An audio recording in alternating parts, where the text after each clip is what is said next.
I want to briefly discuss with you the essay assignment. This is a high-stakes required essay. The format is a summary and response. You are going to summarize a section of Neil Postman's essay. It's actually, I guess, chapter from the book. The chapter title, Now This. I want you to respond from a personal perspective based on your experience as a viewer of and respondent to news. What you will want to avoid are statements that begin with very broad generalizations. People think, Americans believe, etc. Speak from your own direct observation and experience. So, an example here, when I see a news reporter state that, so on, those are specific and give your perspective. You would do well to look back to the list that you've already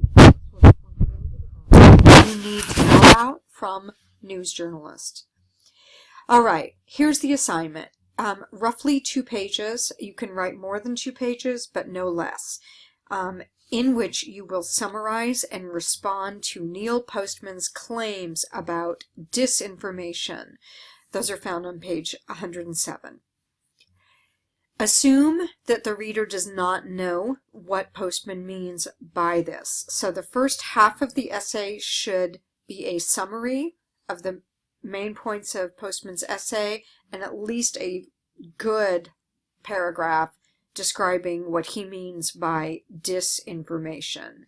So the first thing you want to be clear about is, what does he mean by that?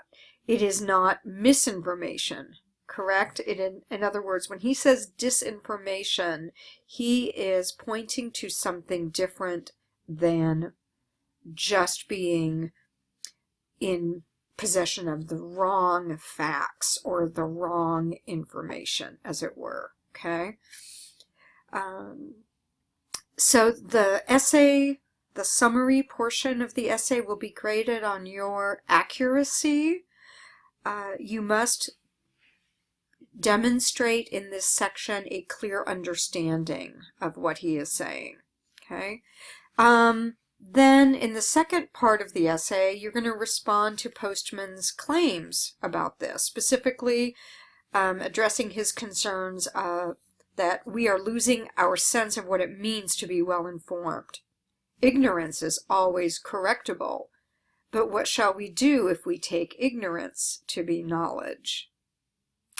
So do you think that television news causes you to be disinformed? If so, what does that mean to you? What's at stake for you? You can argue that Postman's wrong and you're not impacted by this, but I expect that most of you can see how he makes an important and valid point. So I just wanted to speak with you very briefly about this as you read the assignment. I'm also giving you here, notice, some guidelines. You will submit this online as a Google Doc. There will be a peer reading assignment, so watch for that. Watch for the due date. And then also I'm providing you here some information that you will need for MLA documentation. And also notice that after you read the assignment, there is a link as well for a rubric which will help you to see how this will be evaluated and assigned a grade. So I hope that you're going to find this a very worthwhile exercise. I think Postman makes a very important point, one that we owe it to ourselves to work through. We owe it to ourselves to take it seriously and to put down, in this case, in writing, a authentic and meaningful response. So I look forward to reading your essays about Neil Postman's claims about disinformation, and have fun.